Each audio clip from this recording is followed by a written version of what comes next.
नमस्कार, शीतल की कहानियों में आपका स्वागत है। आज की कहानी है बेटे का प्रायश्चित। मनमोहन जी जो कुछ दिनों से बीमार चल रहे थे, अपने इकलौते बेटे को फ़ोन लगाकर बोले, हेलो सुधीर बेटा, कैसे हो? कितने दिनों से तुम्हें फ़ोन लगा रहा हूँ, लेकिन तुम हो कि फ़ोन ही नहीं उठाते। पिताजी, आपसे कितनी बार कहा है कि आपके फ़ोन का जवाब देने के अतिरिक्त मेरे पास और भी काम है, सुधीर ने चिढ़कर कहा। तो मनमोहन जी बोले, बेटा वह सब मैं समझता हूँ, लेकिन मैं भी क्या करूँ, मैं अपनी जगह परेशान हूँ। इस घर में मुझे अकेलापन काटने को दौड़ता है और मेरे घुटने का दर्द लगातार बढ़ता जा रहा है। अब और सहन नहीं होता। तुम कुछ दिन निकाल कर मेरे पास आ जाओ और मेरे घुटनों का इलाज करवा दो। पिताजी, इन फालतू के कामों के लिए मेरे पास बिल्कुल भी समय नहीं है। आप खुद जाकर डॉक्टर को दिखा दीजिए। बेटे की बात सुनकर मनमोहन जी हैरान रह गए और गुस्से से बोले, फालतू के काम? अपने पिता को डॉक्टर के पास ले जाना, बीमार पिता का इलाज करवाना, आज तुम्हें फालतू के काम लग रहे हैं? सुधीर, तुम शायद भूल रहे हो, जब तुम छोटे थे तब तुम्हें एक छींक भी आती थी तो मैं गांव के सारे वैद्य इकट्ठे कर लेता था। तुम्हारी माँ नहीं थी तो माँ और बाप दोनों का फर्ज निभाते हुए तुम्हें भली भांति पाल पोस कर बड़ा किया है मैंने। तुम्हें अपने पैरों पर खड़ा करने के लिए सारी जमा पूंजी दांव पर लगा दी। वह पैसे भी कम पड़ गए तो मैंने अपना वो मकान भी बेच दिया जिसे मैंने अपने लहू की एक एक बूंद से सींचा था और खुद किराए के मकान में रहा।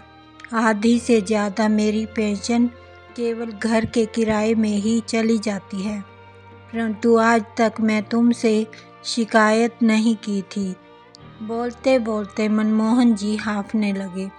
अपने पिता के मुंह से यह सब बातें सुनकर दौलत की चकाचौंध में डूबा हुआ सुधीर अचानक ज्वालामुखी के लावे की तरह फूट पड़ा। अगर अपने बेटे के लिए मकान बेचा भी था तो कौन सा बड़ा एहसान कर दिया था। ठीक है, यदि इतने एहसान आपने मुझ पर किए ही हैं तो उन्हें चुकाने का समय आ गया है। आज तक जितना पैसा मुझ पर आपने लगाया है उतनी रकम मैं आज ही आपके बैंक अकाउंट में डाल देता हूँ, और आज तक आपने जितने भी एहसान मुझ पर किए हैं सारे के सारे ख़त्म हो जाएंगे। मेरा और आपका हिसाब क्लियर। ऐसा कहते हुए सुधीर ने फ़ोन पटक दिया। अपने इकलौते बेटे के मुंह से ऐसी बेशर्मी भरी और जहर से भी कड़वी बातें सुनकर मनमोहन जी का सिर चकराने लगा। चेहरा गुस्से से लाल हो चुका था।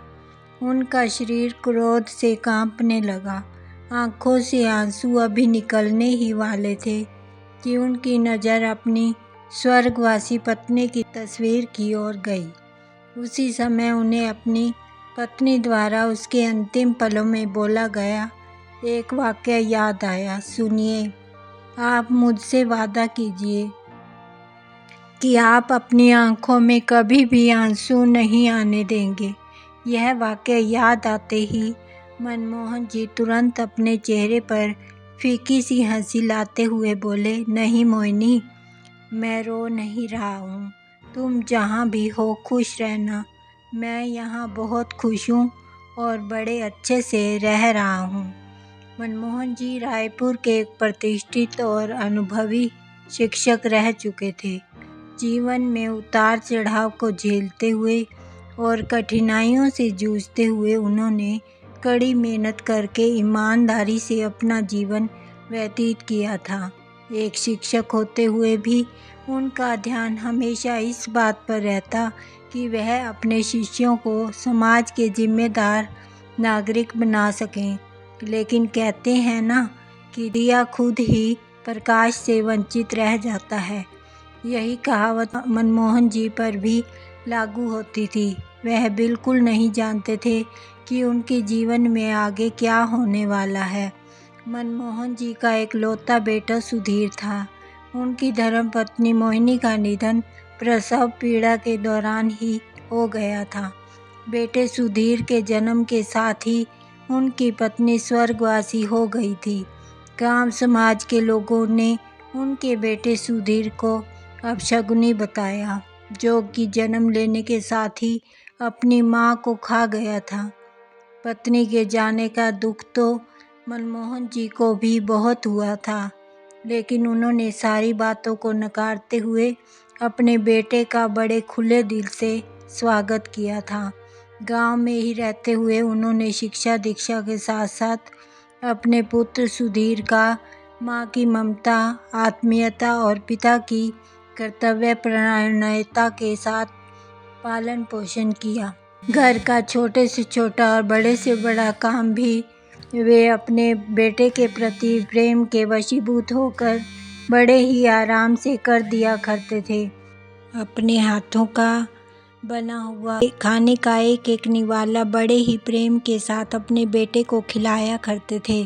पौष्टिक खाना खिलाने से लेकर रात की लोरियां सुनाने तक सारे काम वे स्वयं किया करते थे। रिश्तेदारों ने दूसरी शादी करने के लिए लाख मनाने की कोशिश की, लेकिन मनमोहन जी ने उनकी एक ना सुनी, क्योंकि वह भली भांति जानते थे कि दूसरी पत्नी उन्हें तो अपने पति के रूप में स्वीकार कर लेगी, लेकिन उनके बेटे को अपना बेटा समझकर कभी प्यार नहीं करेगी।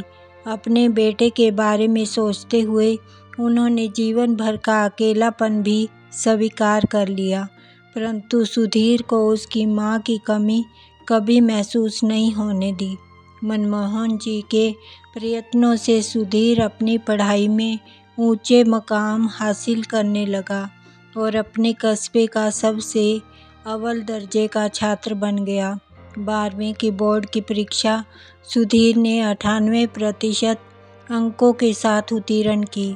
मनमोहन जी तो जैसे अपने जीवन के उस खुशी के पल को समेट ना पा रहे थे।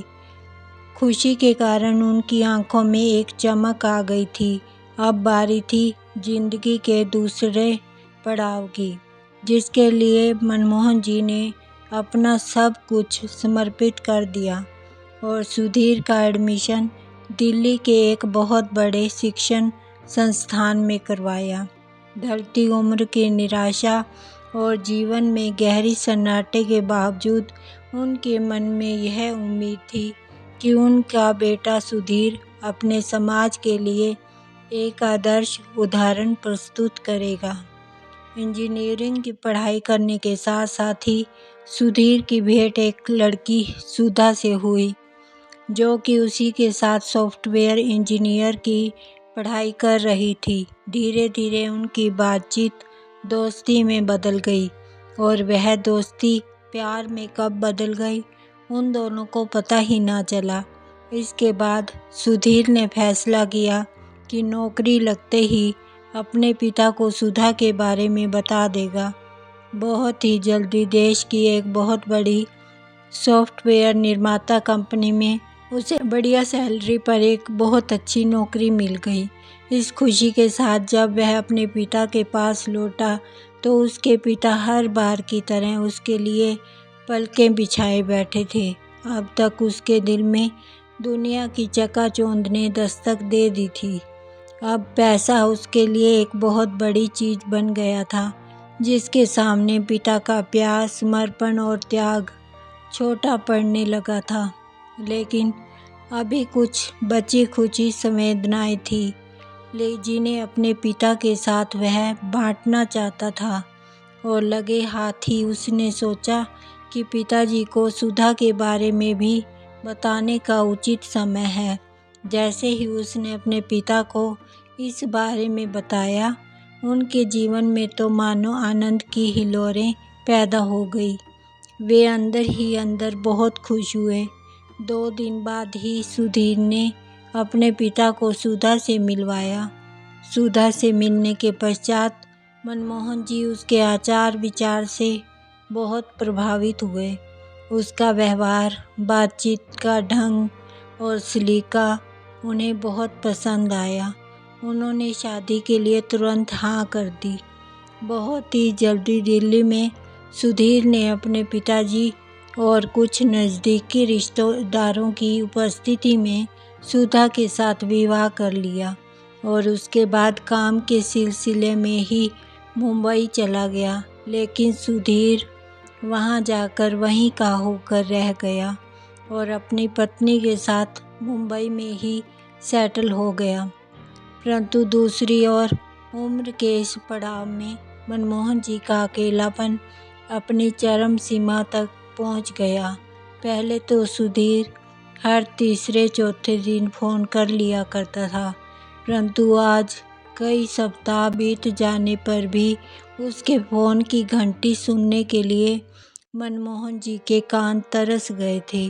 अक्सर कहा जाता है कि शादी के बाद बेटा बहू के कारण बदल गया, परंतु यहाँ उल्टा था। सुधा हर रोज़ शाम को मनमोहन जी को फ़ोन लगाया करती थी और उनका हाल चाल जान लिया करती थी और अपनी बहू सुधा के मुंह से दो प्यार भरे बोल सुनकर मनमोहन जी का अकेलापन कुछ कम हो जाता था। परंतु वहीं अपने बेटे के व्यवहार से वह परेशान हो रह जाते थे। सुधा भी अपने पति सुधीर से इसी बात को लेकर झगड़ा करती थी कि वह अपने काम में इतना व्यस्त हो गया कि जन्म देने वाले अपने पिता के लिए भी उसके पास समय ही नहीं है, परंतु उस पर तो केवल पैसा कमाने का भूत सवार था। अपनी पत्नी की बात सुनकर भी वह अनसुना कर देता था। अपनी अध्यापक की नौकरी से तो मनमोहन जी रिटायर हो चुके थे। अपनी सारी जमा पूंजी और मकान तक को वह अपने बेटे पर लगा चुके थे। घुटनों का दर्द और अकेलापन दिन बीतने के साथ साथ बढ़ता जा रहा था, जिस कारण उन्होंने आज अपने बेटे को फ़ोन लगाया था। परंतु दूसरी ओर से जो जवाब सुधीर ने दिया था, उनका दिल अंदर तक दहल गया था। वे सोचने लगे कि आधुनिकता की दलदल में फंसता उनका मूर्ख बेटा यह जान ही नहीं पाया कि यह एहसान नहीं था, बल्कि प्यार और अपनापन था उसके पिता का। वे जानते थे कि हाई प्रोफाइल सोसाइटी की बुद्धिजीवी मानसिकता ने उनके बेटे का विवेक उससे छीन लिया है। उनकी बहू सुधा उनके अकेलेपन की व्यथा को भली भांति समझती थी, परंतु अपनी पति के व्यवहार के समक्ष बेबस थी। इसी दौरान सुधा और सुधीर के घर मनमोहन जी की अगली पीढ़ी ने दस्तक दी और सुधीर का घर नन्हे मुन्ने की किलकारी से गूंज उठा। पोता होने की खबर सुनकर मनमोहन जी स्वयं को रोक ना पाए और अगले दिन अपने बेटे के घर पहुंच गए। अपने पोते से मिलकर उन्हें इतनी खुशी हुई मानो उनके जीवन का सबसे अनमोल तोहफा उन्हें आज मिल गया हो। तभी तो कहा जाता है कि मूलधन से कई गुना प्यारा ब्याज होता है। अपने पोते को अपनी गोद में उठाकर उन्हें ऐसा लगा जैसे कि वक्त 30 साल पीछे चला गया हो और उनका छोटा सुधीर उनकी गोद में हो। नवजात के नामकरण का अधिकार सुधा ने मनमोहन जी को दिया और दादाजी ने उसका नाम कबीर रखा।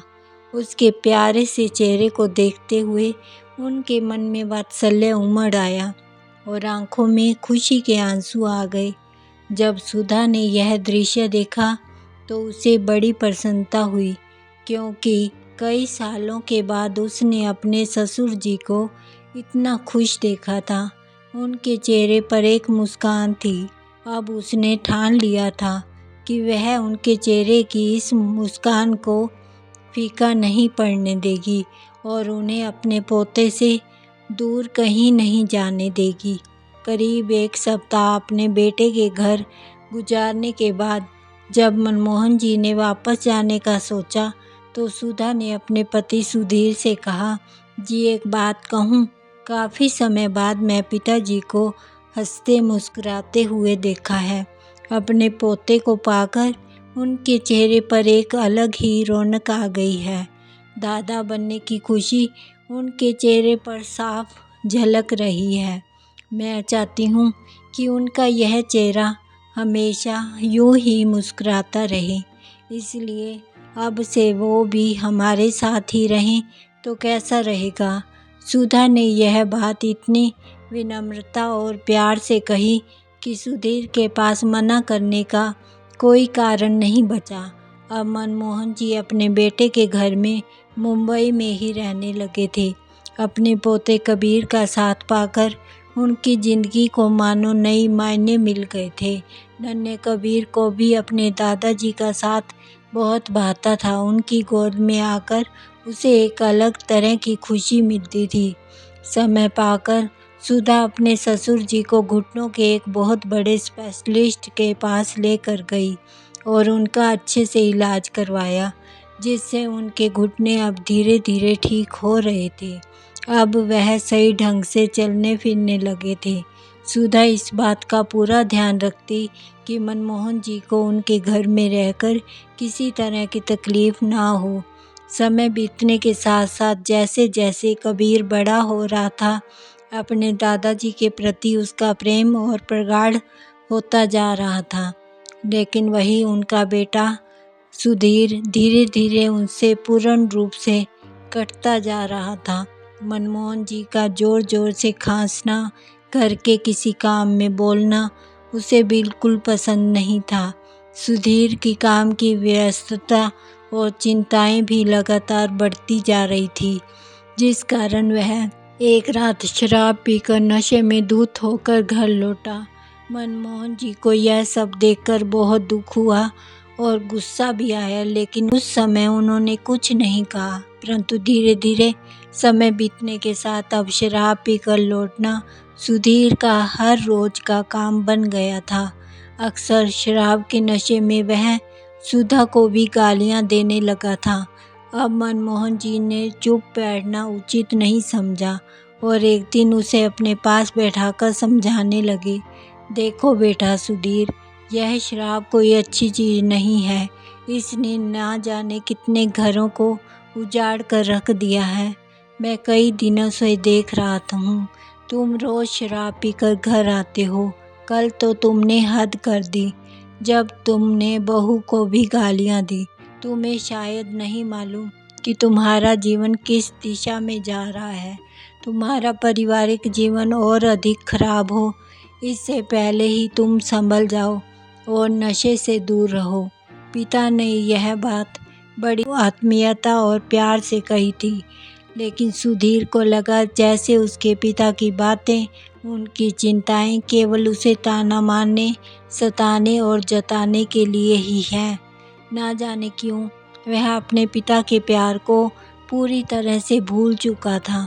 अपने पिता द्वारा समझाए जाने पर सुधीर एकाएक भड़क उठा और बोला, पिताजी, आप मेरी ज़िंदगी में कोई दखल ना दें तो ही अच्छा है। मुझे मालूम है कि मुझे कैसे जीना है, कैसे रहना है और क्या खाना पीना है। मुझे ऐसे इंसान की शिक्षा की कोई आवश्यकता नहीं है जिसने अपने जीवन भर कोई तरक्की नहीं की। मेरी ज़िंदगी मैं अपने हिसाब से जीऊँगा, आपके रूढ़िवादी ख्यालात के हिसाब से नहीं। इसलिए अपनी नसीहत अपने पास रखिए। सुधीर की इन बातों से मनोहर लाल जी की आंखें आंसुओं से भर उठी, परंतु उन्होंने चुप रहना ही उचित समझा, क्योंकि अब तो उनके पास गांव वाला मकान भी नहीं था जहां वे अकेले रह पाते। उनकी बहू सुधा ने भी उनकी ओर देखा और उसकी आंखों से भी आंसू बह निकले। बाद में उसने एकांत में अपने पति से बात करने की कोशिश भी की, उसे समझाने की कोशिश की, लेकिन सुधा को भी महसूस हो चुका था कि उसका पति अपनी तरक्की के नशे में इतना चूर है कि उसके सामने वह किसी को भी कुछ नहीं समझता। एक दिन के बाद उसके मित्र का फ़ोन आया कि आज रात उसके घर पर पार्टी है। परंतु सुधीर ने हैरानी से पूछा कि तुम तो घर पर पार्टी करते ही नहीं थे। तुम्हारे पिताजी इस बात की इजाज़त नहीं देते थे। तो उसके दोस्त ने बताया, मैं अपने पिताजी को वृद्धाश्रम में छोड़कर आ गया हूँ, क्योंकि वह मुझे स्वतंत्र जीवन नहीं जीने देते थे। उनके जाने के बाद मैं आराम से हूँ। अपने मित्र की बात सुधीर को बहुत पसंद आई, क्योंकि वो स्वयं भी अपने पिता की उपस्थिति में असहज महसूस कर रहा था। अब उसने भी मन ही मन तय कर लिया कि वह भी अपने पिता को वृद्धाश्रम छोड़ आएगा। लेकिन वृद्धाश्रम भेजने की बात का सुधा ने विरोध किया। उसने दलील दी कि कबीर को अपने दादाजी के साथ बहुत अच्छा लगता है, और फिर पिताजी की तबीयत अब ठीक नहीं रहती। यहाँ उनके आराम करने के दिन है, इसलिए हमें उन्हें अपने पास रखकर उनका ध्यान रखना चाहिए। लेकिन सुधीर ने उसकी एक ना सुनी और गुस्से में अपने पिता को वृद्धाश्रम छोड़ आया। उसने एक दादा को उसके पोते और बहू को अपने पिता तुल्य आश्रय से दूर कर दिया और मनमोहन जी को पहुंचा दिया मुंबई के उस वृद्धाश्रम में, जहां वृद्ध लोगों का वह आसरा था, जिसे इंसान ने ही अपनी उम्मीदों को ठोकर मारकर बनाया था। जैसे ही मनमोहन जी वृद्धाश्रम में बने कमरे में जाकर बैठे, तो सामने दीवार पर कुछ लिखा था। शायद अपने बच्चों से सताए किसी बुजुर्ग ने लिख दिया होगा। उन्होंने गौर से देखा तो लिखा हुआ था, क्यों बोझ हो जाते हैं वह झुके हुए कंधे, जिन पर बैठकर कभी तुम दुनिया देखा करते थे। पढ़ते ही मनमोहन जी की आंखों से आंसू बहने लगे, लेकिन उनकी सिसकियां उस चार दीवारी में ही सिमट कर रह जाती। धीरे धीरे उन्होंने अपने मन को समझा लिया कि अब शायद यही उनकी किस्मत है। जिस समय मनमोहन जी वृद्धाश्रम गए थे, उस समय कबीर 7 साल का था। अपने दादा के वृद्धाश्रम भेजे जाने पर वह बहुत उदास था। रह रहकर उसके मन में अपने दादा के साथ बिताए गए मीठे पलों की याद उमड़ आती थी। उसे वह पल याद आता जब उसके दादाजी आंखों में आंसू लिए उसके घर की दहलीज को पार करके चले गए थे। परंतु उस समय वह विरोध करने की स्थिति में नहीं था। उधर मनमोहन जी अपने आप को ही उन बंद दीवारों के बीच में जीने का हौसला तो देते रहते, लेकिन इसी के साथ ही वह इसी चिंता में डूबे रहते कि ना जाने वे जीवन में ऐसा कौन सा पाप कर बैठे हैं जिसका फल उन्हें ऐसे मिल रहा है। धीरे धीरे समय बीतता गया। आज कबीर 16 साल का हो चुका था और हर साल की तरह सुधा अपने बेटे को उसके जन्मदिन पर उसके दादा से मिलाने वृद्धाश्रम ले गई और वहां जाकर मनमोहन जी और अन्य बुजुर्गों के साथ उसने कबीर का जन्मदिन मनाया। मनमोहन जी और उनका पोता कबीर एक दूसरे का साथ पाकर बहुत खुश थे।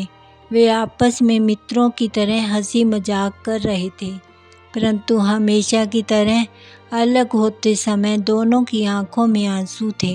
अपने पोते से अलग होते ही मनमोहन जी के मन में फिर से असीमित सन्नाटा पसर जाता था। फिर से उन्हें अपनी जिंदगी नीरस लगने लगती थी, परंतु वे कर ही क्या सकते थे, क्योंकि जिस पौधे को उन्होंने अपने लहू से सींचकर पल्लवित किया था, आज वही पौधा वृक्ष बनकर उनसे मुंह मोड़ चुका था। इधर कबीर ने भी महसूस किया कि उसके दादाजी अब बहुत कमज़ोर पड़ चुके थे, इसलिए वह अंदर ही अंदर अपने दादाजी की देखभाल ना करने की ग्लानि से भर उठता था। एक प्राचीन कहावत है कि कर्मों का फल तो भोगना ही पड़ता है। देखते ही देखते समय का चक्र बदला और एक दिन कबीर महज 16 साल की उम्र में ही बियर की बोतल चढ़ाए, नशे में धुत शाम को पार्टी से घर लौटा। अचानक इस घटना से सुधीर के अंदर का पिता जाग उठा और एक सामान्य भारतीय पिता की तरह उसने भी अपने बेटे कबीर से प्रश्न किया, क्या तुम्हारी उम्र है नशा करने की? तुम्हें शर्म नहीं आई इस उम्र में नशे में धुत होकर अपने पिता के सामने खड़े हो? गुस्से में सुधीर ने पूछा। तो जो जवाब उसे अपने बेटे कबीर से मिला उसने उसे अंदर तक हिला कर रख दिया। कबीर ने कहा, it's my life my rules. मेरी ज़िंदगी मुझे अपने तरीके से जीनी है। आप भी तो ऐसे ही जीते हो। क्या आपने कभी दादाजी की बात सुनी थी? तो फिर मैं आपकी बात क्यों सुनूं? फिर क्या था? सुधीर ने एक जोरदार थप्पड़ अपने बेटे को जड़ दिया, लेकिन कुछ होने वाला नहीं था। आज सुधीर की खुद की गलतियां ही उसके सामने उसे नीचा दिखा रही थी। अंदर ही अंदर उसे एहसास होने लगा कि जिस वृद्धाश्रम में उसके पिता मन मारकर जी रहे हैं, वही वृद्धाश्रम अब उसका भी इंतजार कर रहा है। कुछ सालों के बाद वह भी अपने पिता के स्थान पर होगा। उसका अतीत उसके सामने आने लगा। अपने पिता की जिन चीखों और सिसकियों को उसने अपने नशे में चूर होकर हमेशा नज़रअंदाज किया, आज उसके अपने बेटे की हरकतें उसे वह सब याद दिला रही थी। सुधीर तिलमिला उठा था। उधर सुधा ने जब अपने पति को गुस्से में तिल मिलाए देखा तो आकर बोली, यदि आपने बबूल का बीज लगाया है तो आप आम की कल्पना नहीं कर सकते। जैसा कर्म आपने किया है, फल तो वैसा ही मिलना था।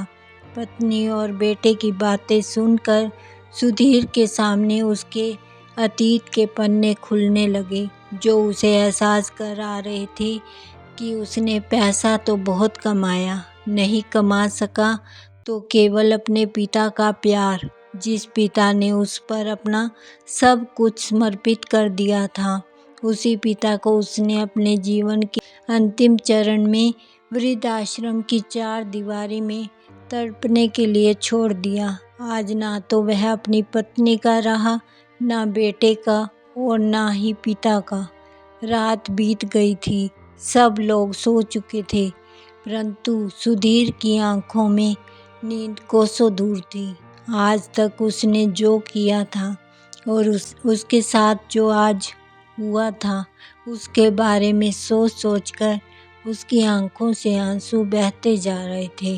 अगले दिन सुबह जब सुधा सोकर उठी तो वह देखकर हैरान थी कि सुधीर नहा धोकर तैयार खड़ा था। उसने सुधा और अपने बेटे कबीर को भी तैयार होकर उसके साथ चलने के लिए कहा, लेकिन उन्हें यह नहीं बताया कि वह लोग कहाँ जा रहे हैं। आधे घंटे का सफ़र तय करने के बाद सुधीर ने गाड़ी रोकी तो सुधा और कबीर देखकर हैरान थे कि उनकी गाड़ी उसी वृद्ध आश्रम के सामने खड़ी थी जिसमें मनमोहन जी रह रहे थे।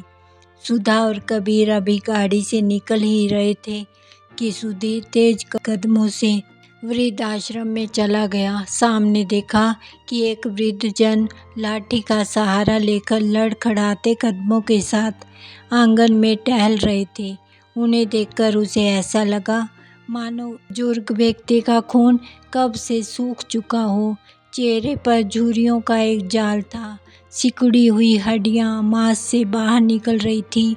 अपने पिता के बारे में पूछने के लिए सुधीर उनकी ओर गया। पास जाकर बोला, सुनिए, क्या आप जानते हैं मनमोहन जी कहाँ मिलेंगे? लेकिन जैसे ही उस बुजुर्ग ने पीछे मुड़कर उसकी ओर देखा तो सुधीर का शरीर कांप उठा।